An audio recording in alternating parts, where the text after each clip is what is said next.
You haven't changed the level at which people start paying more tax, the tax bands. Look at this. More than 1.6 million more people, including maybe senior teachers or senior nurses, are now in the higher rate of income tax.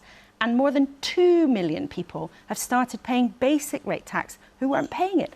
That is massive. And it was a Conservative government that's done it.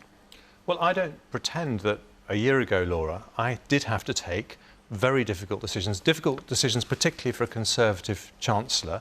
And what I will say is that there is a difference between me and Rachel Reeves, who you'll be talking to later, because I do believe lower taxes are essential to a dynamic, thriving economy, and I do want us to go on the path of lower taxes. Why is that? Because if you look around the world, the most dynamic, thriving, energetic economies are in North America and Asia, and not in Europe. Conservative chancellors have been saying they quite fancy the idea of low taxes for years, and you are presiding over an economy where tax is at its highest level ever, and ordinary working people are paying more and more and more income tax. Do you regret that situation? And do you think anyone who voted for you in 2019 expected there was going to be this additional £50 billion of tax rises that were put on them, some people would argue, kind of by stealth?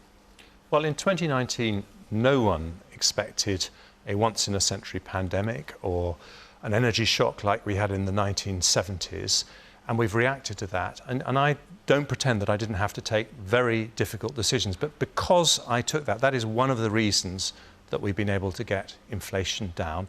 I want to get taxes down too, but let me say this about bringing down taxes. I will only do so in a responsible